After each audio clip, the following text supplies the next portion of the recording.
Hello and welcome back to another video on learning the very Git basics. So in this video we want to configure Git in that way that we can start to use it on our bash right now. And for doing this I require you to do one thing. And this is to install Visual Studio Code, since we want to use this editor to be used from our Git bash. I won't go through the setup of Visual Studio Code because it's a very basic one.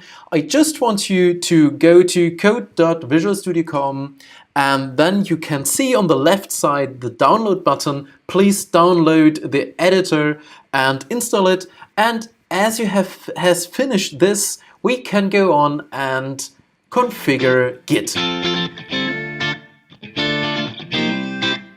Excellent, you installed Visual Studio Code. Now we can start and configure Git, probably. For this, I want to start at the very first time our Git bash. To do this, I just open up the Windows menu here and I type git bash. Git bash will open up a terminal where we can use all the Git functionality and other cool Unix tools. The Git bash will start in your home directory, and if you type ls, for example, you will notice that your home directory is actually your users directory that you have in Windows.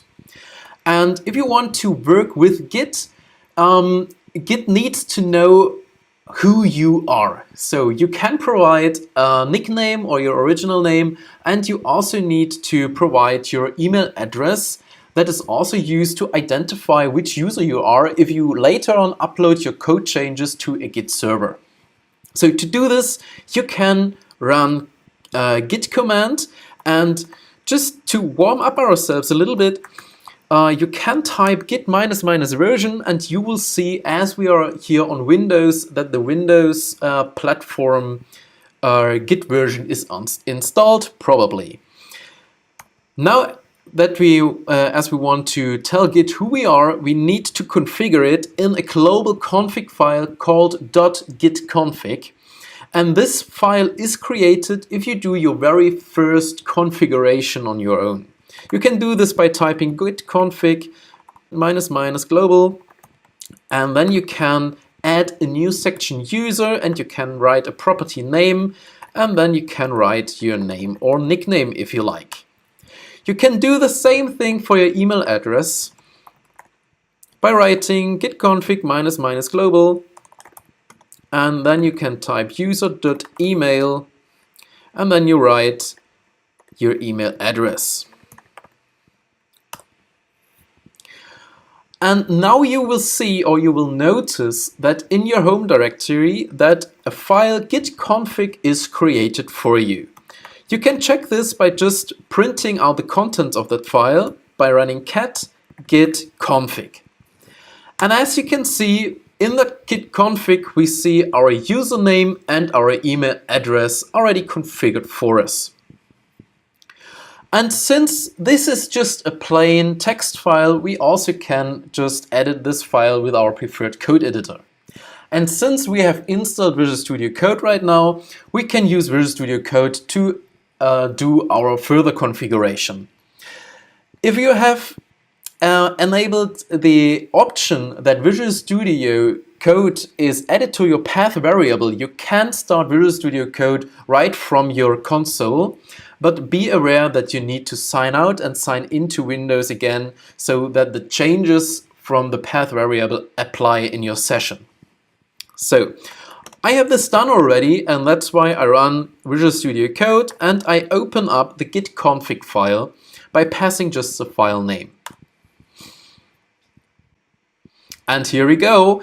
We see our username and our email, and now we want to configure Visual Studio Code to be our diff tool and our merge tool. We use these commands later on, so no worries if you do not understand why we do this right now, but this is just a very basic setup we need to have a nice experience on the bash or in our terminal later on. So we will first define our merge tool, And therefore we need to add a section called merge.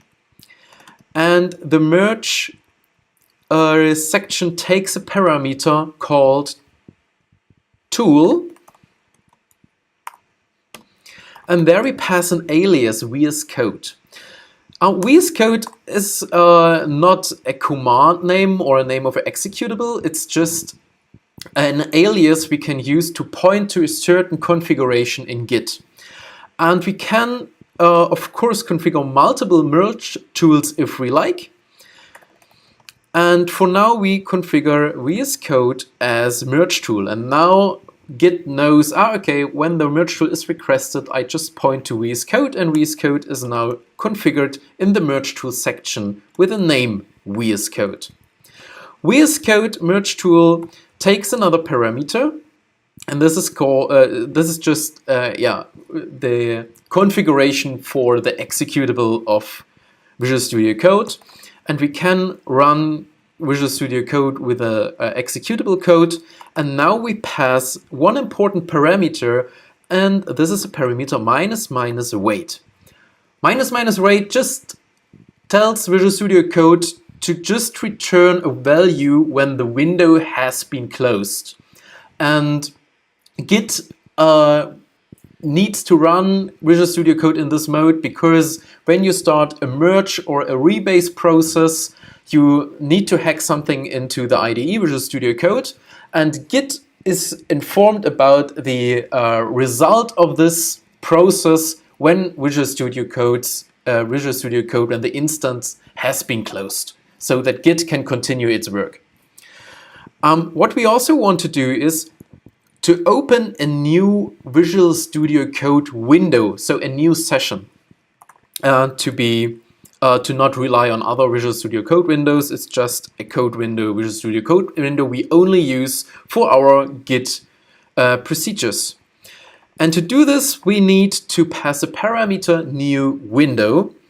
And after this, we just pass a parameter called merged. So this is the file being passed to Visual Studio Code that needs to be merged when any conflicts occur. So this is it for the merge tool, and we have to do slightly the same for the diff tool, and that's why I will copy this section down, hit Command C and Command V, or if you are in Windows, Control C and Control V, obviously. And then I will just rename merge to diff and merge tool to diff tool. And now we just need to change up only the parameters, because the diff tool, we use the diff tool normally to analyze changes in one file in different states, so the current state and the past state, or a state of another branch, for example, and that's why we just pass the local file, the current state, and the remote state as $remote parameter in here. And luckily, this is it. So this is a basic setup. We have configured a merge tool and a diff tool for Git, and now we are ready to run Visual Studio Code along with our Git. So thank you for watching this video, and I hopefully see you in the next video. By the way, if you still have any question about the video, or if you have any further question, please do not hesitate to ask me and leave me a comment below. Thank you.